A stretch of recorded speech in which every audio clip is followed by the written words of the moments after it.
Bakunzi bande Gospel TV turabaramukije twongera tubahana mwiriwe aho muherereye haba mu gihugu cy'u Burundi canke mu gihugu cyo hanze turabahaye ikaze mu kiganiro umubano mu rugo. Ni kiganiro giha ikaze ugwaruka abubatse ndetse mu gihugu muri rusangi. Ni gute two kwifata mu gihugu cacu, ni gute two kwifata abajene, ni gute two kwifata kububatse. Ni bimwe tugiye kuganira turi kumwe n'abatumire, abo batumire nabo murababona n'abajene, ubwo no munsi tuganira ibyo gwaruka nyene. Turabahaye ikaze, ndashaka guhera kote gauche, karibu cyane. Ego murakoze. Karibu nawe. Murakoze ko twakira. Nagira mba rero abakunzi bande Gospel TV barakeneye kumenya akazi nakanyu. Je nitwa Niyomungere Yves. Nize vyerekeye inyifato muri kaminuza y'u Burundi. Yego. Musanzwe mubahe exactement? Tuba mu Nyakabiga. Nyakabiga. Uwa kabiri no mwitwa bande? Okay, ku mazina yanje nitwa Itangishaka. Amatazi nayo nkaba nitwa Wilson. Ariko. Ego namwe Wilson mwamubahe. Okay, nkabasanzwe mba muri quartier Sororezo. Ubwo rero muri isanze mu kiganiro umubano mu rugo muri rusangi ni ikiganiro rero tugiye kuganirira hamwe duhana ijambo kuko murabona yuko ni ikiganiro gikeneye kwagurwa mu gihugu ndetse n'abajene bakamenyene bakwiye kubaho. Uno munsi tugiye kuganirira ku kintu kimwe gusa kugira ngo dutahure, kugira ngo tugiye kuganira ku kintu cerekeye ugwaruka rwacu rero turakeneye kumenya neza mbega ni izihe ngorane bahura nazo mu mibereho yacu. Mbega iyo twumviseho hugwaruka, mbega nk'umujene ahera ku myaka ingahe akageza ku myaka ingahe? Bwana Wilson. Hanyuma jewe nk'uko mwashoboye kutubwira yuko twaje mu kiganiro cyo gwaruka imibano muri rusangi. Ku bisanzwe je nk'ugwaruka ukuntu ndabitahura nuko hariho imyaka bisaba kugira ube witwa ugwaruka. Rero iyo myaka kuri benshi iyo jewe inzi ndazi imyaka guhera kuri myaka 12 gushika ku myaka 35. Iyo niyo myaka nzi kugira ube ugifise uruhushya rwo kwitwa ugwaruka. Ive nawe iyo myaka niyo wumva nyene ko ari yo nyene? Jewe ko ndabibona ugwaruka kenshi muramubona iyo bagize ati masengero bavuze ati turafise ibikorane by'ugwaruka, muramubona ko n'umuntu w'imyaka 45 araza ntihamubuza uba kiretse gusa iyo murambona kenshi n'umuntu wa 50 araza. Ariko ndibaza ko umaze kuvuga ko uri umujene ubu guhera ku myaka 13 gushika ku myaka 50. Ego jewe ndavyibaza ivyo bintu.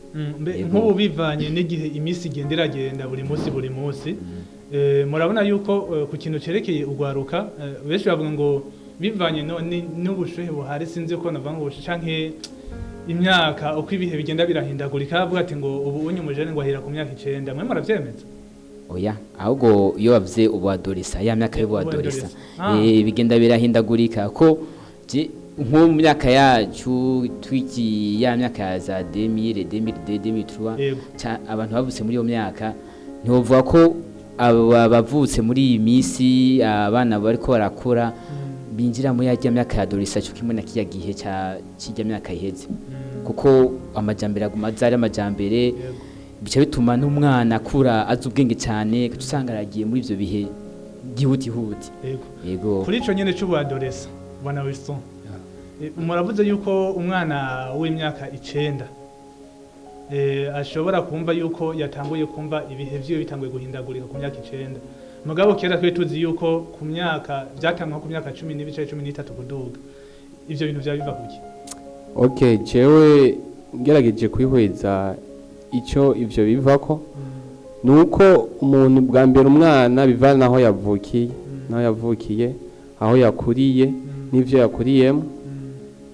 Ni ivyo numva ushaka kuvuga kwico. Muravuze wisavuze ati bivanye umuntu akurira muri iyo myaka bivanye n'igihe naho yakuriye canke aho yavukiye. none Yves turavye aho tuvuze uki aho yavukiye ntuzenya kubwo bwadolesa bivana naho umuntu yavukiye cyangwa naho umuntu akurira nivyo bituma umuntu agira ihindagurika ego bo birashobora gusigurika cyane kuko nk'umwana avukiye par exemple nkaho jewe mba mu Nyakabiga n'umwana avukiye hari icondi mu misozi hari yaruguru cyane sico kimwe n'intuze sico kimwe n'umuntu ntibinjira muri adolescence rimwe kuko n'umubiri deja uzorabe umwana avukiye mu gisagara ku myaka 9 sico kimwe n'umubiri n'umwana avukiye hariya mu misozi za Jenda za Hemu urabona bo ibyo bintu birasigurika cyane aca yinjira mu kubera umubiri we deja uba umaze guhindagurika gusumba wa mwana ari hariya anye kubivanye n'imibereho ayavukiye cyafungura ingene abayeho yego okay kuri ico nyene reka tugire ko tangure kwagura muravuze yuko kuri ubwo bwadolesa bivana naho umuntu yavukiye tufate nk'akarorero bumva nk'uwavukiye Bujumbura n'uwavukiye ruguru nk'akarorero nk'Ingozi canke tufate nk'akarorero ibubanza abo bantu ntibashobora kunganya ubu donc adolescent ntibintingana oya ntishobora kungana bivana n'akarere bivana n'akarere umuntu abamwo n'ivyo abantu ibyo yafunguye kandi n'igisagara civilisation hajya igisagara kiratuma umwana aja muri adolescence n'ingoga canka akajamwo nk'umuntu atarigira abona amatara atarigira abona imiduga kugira ega nta bunyuguruka mu maso ngo abone iki ariko ino tubona mu matara dukorera tumunze kwibona nk'agakuku ubukuku amandroid amatelefone aya biratuma umwana habihindagurika agiye mu mubiri yashuha okay bwana Wilson ni ikihe kintu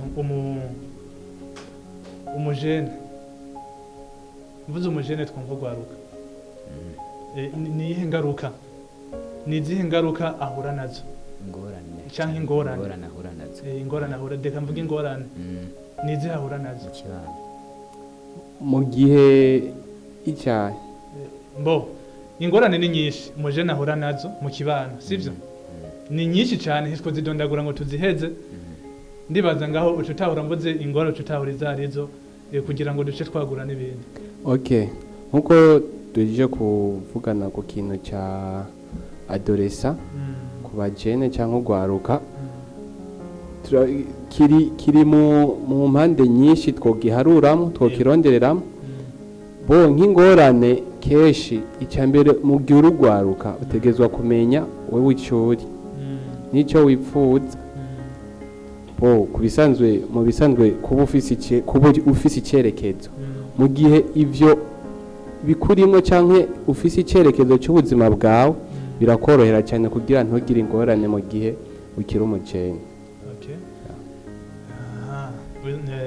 bwana Yves nawe niko byumva ugwaruka wavuze ingorane ugwaruka ruhura nazo mu kibano ugwaruka rurahura n'ingorane nzishi mu kibano cyane gose naho abantu batabikora bibona muri igihugu cyacu ugwaruka rurahura n'ingorane zo kunywa ibiyayura mutwe kwisanga bari kwanywa ibiyayura mutwe atavyo bazi ugwaruka rurahura n'ibintu byo gutwara inda batipfuje ugwaruka mu nzu hagati mu nzu abavyeyi baragwana iki bijya byose vyonona ubwenge bw'ugwaruka bajya abana bari mu nzu intambara yose za mu bihugu ibiki burya birakora ko nabwo nyene mu bwenge bwa nyene mu bwenge bw'ugwaruka bwo muri iki gihugu cyacu ibi byose mbo kuri ico nyene si tukuri iki cy'ugwaruka burya umujene asanze kwegwa n'ibintu byinshi cyane mwavuze gutwara inda utifuje ico naco gutwara inda utifuje ni cyakindi mwariko muravuga cy'ubadolescent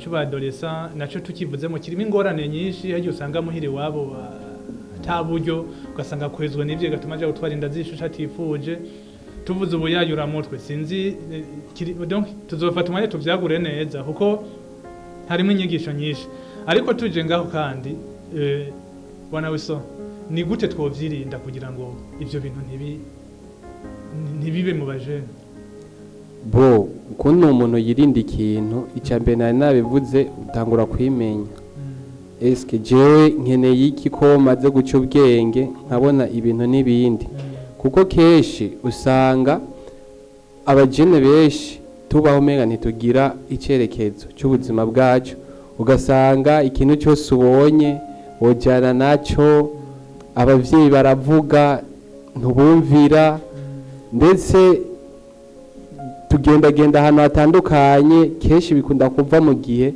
tuba turi mu bibanza bitandukanye, aho navuga nko mu gihe turi ku ishuri. Kenshi ku ishuri niho tuvuga ko dukura ubumenyi, ariko benshi abajene barahakura ingeso mbi, ugasanga niho badugiye kugira bahure na vya bibazo twako turavuga. Uvuze yuko ibibazo byinshi babikurira ku ishuri. Mbe muri societe ntashaka kubikuraho barakora ku ishuri? Bo shatse kubivuga uko kubera kenshi ubu dukura tubona umwana nubwo aba afise imyaka mike cyane, afise uruhushya rwo kujya ku ishuri. Yumva je muri make niho natanguriye, kubera mbona ko niyo ntango umwana nimba cy'ubwenge ubu abucira ku ishuri. Kubisanzwe muhira umwanya wo kuhaba ni muto raporo y'uwo amara ku ishuri. Ive uvyumva gute? Jewe muvuze ati ni gute bo twokingira ingorane kugwaruka.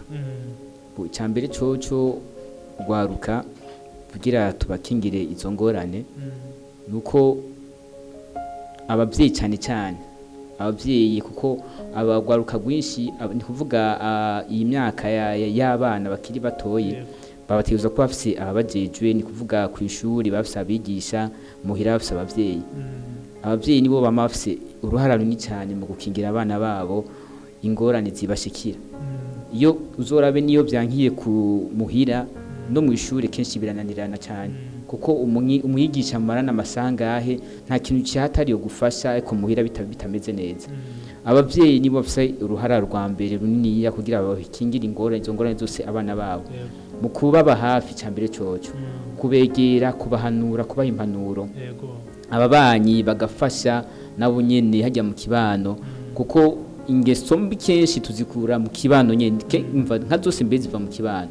Ubonye umwana wawe atangwe kugendana n'umwana wa naka kandi muzi ko anyura urumogi ugacurekerana, n'ikibazo.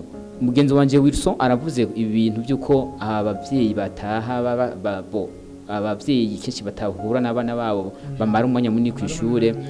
Ababyeyi kenshi barakunda kubona bari kubatanga amahera y'ishure, bakibaza ngo biraherenga cyangwa ratio ngo ahonda hejinge bagajyanje ry'ubuvyeyi.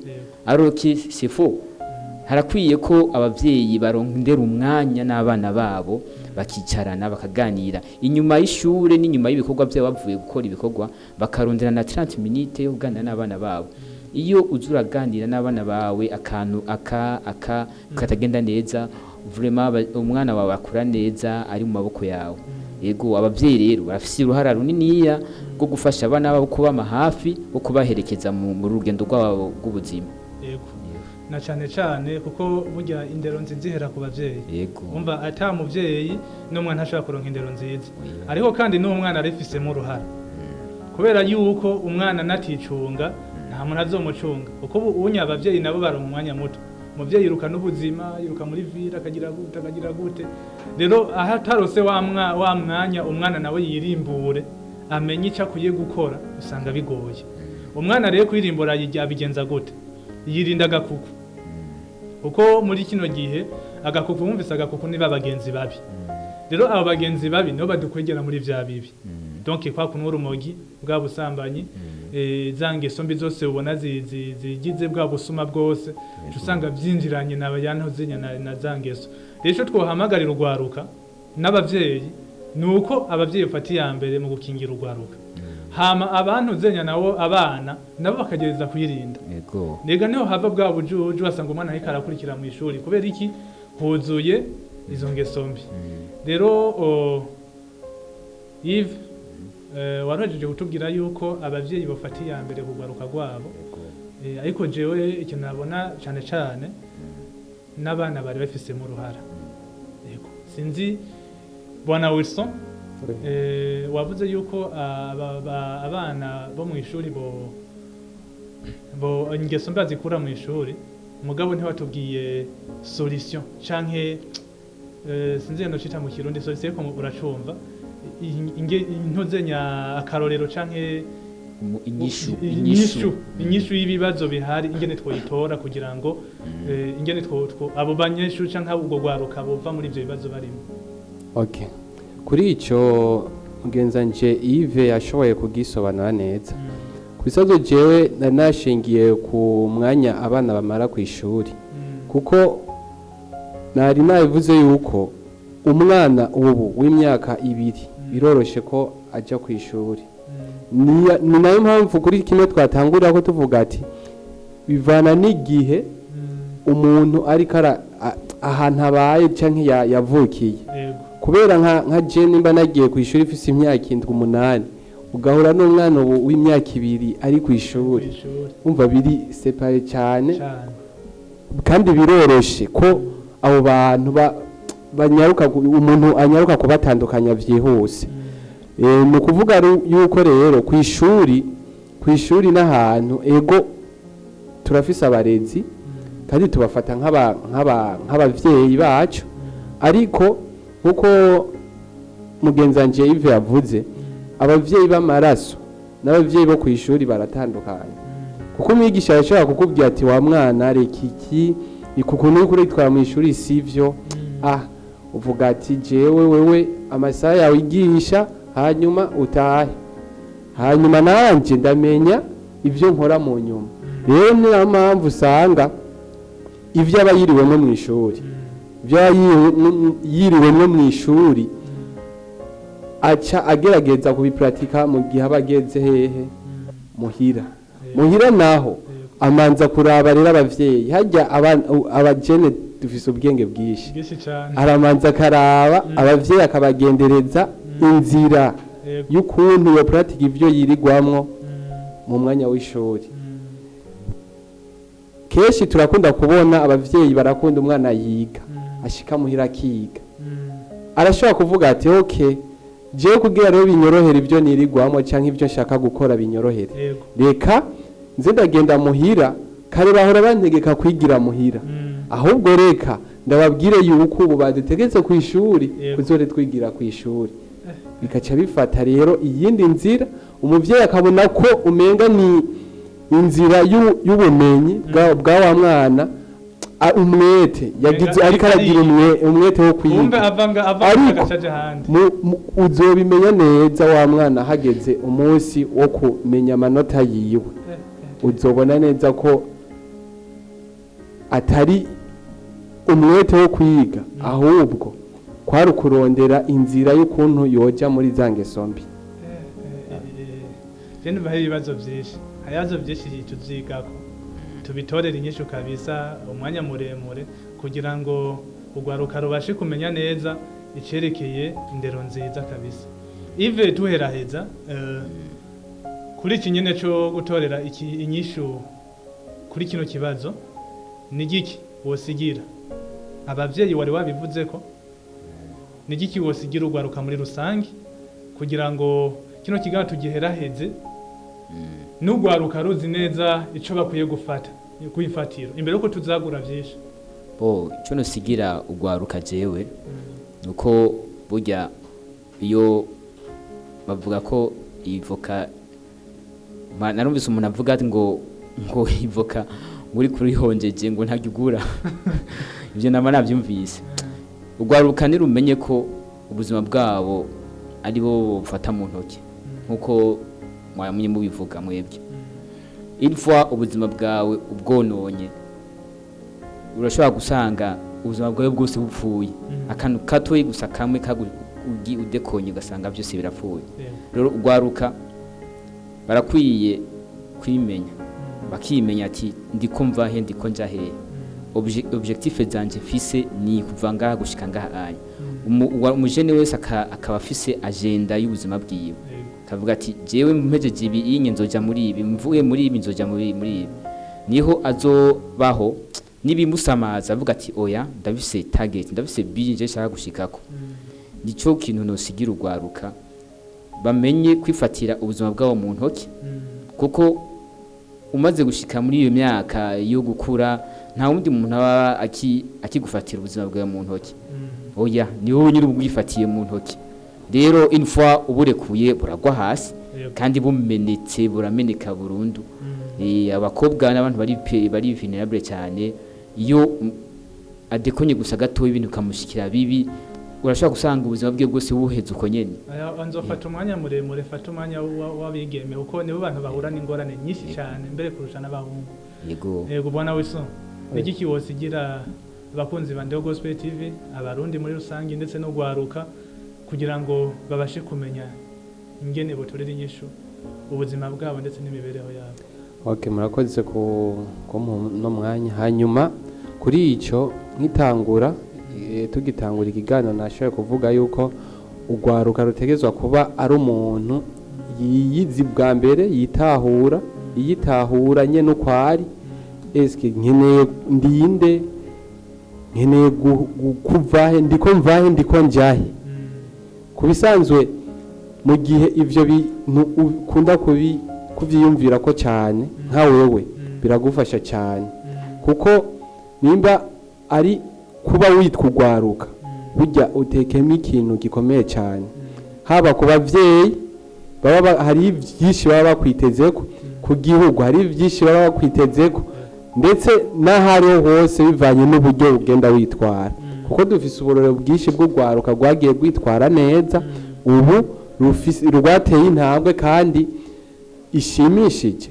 haba ku rwego rw'igihugu cyangwa ku rwego rwa famiye umuryango urumva rero muri make uri umujene umugwaruka utegerezwa kwitwara runtu ugakurikiza umuco kuko nacyo nyine nubwo tutashatse kugi debata ko cyane ariko n'umuco hajya urakonda cyane mu gihe uri kuraraba ivy'ahandi hantu biratuma na zangeso mbi zidugirako murakoze cyane ubwo ndabashimiye yego natwe turabashimiye ndabashimiye cyane Wilson namwe ndabashimiye nizere yuko n'undi munsi ninabagana muzonyita yego tutushika mu bwami bwa Ndeo Gospel TV nuko mugire murakoze bakunzi ba Ndeo Gospel TV twariko turaganira ku cerekeye ugwaruka mwumvise inyigisho nyinshi cyane ubwo nahanyu nahacu ho kumenya igikwiriye bavyeyi fata umwanya ukwiye umwe basufate n'iminota 30 mugabo wiganire intoze ingorane umwana ashobora guhura nazo bana gwaruka natwe tumenye ingene dushaka kwifata muri societe mu mibano kuko ubu unya nutifata neza mu mibano byose bipfira mu mibano bo utifashe neza uragenda situmwe bw'abigeme abahungu kunwe biyayura mutwe n'ibindi zindi ngesombi abakobwa mugiye muri ivyo bihe bibi musanga mwatwenda mutifuza mugasanga ko mugora imiryango ivyo rero rifoko tubiraba tukagerageza igihe cyose tukifata neza ubukurikira tuzagura neza mbega umwigeme nizihe ngorane ahura nazo umuhungu nizihe ngorane ahura nazo hama tuvyagure cyane tuze tumenye idonido y'ibihe bizokurikira nuko turabasezeye mugira ibihe byiza.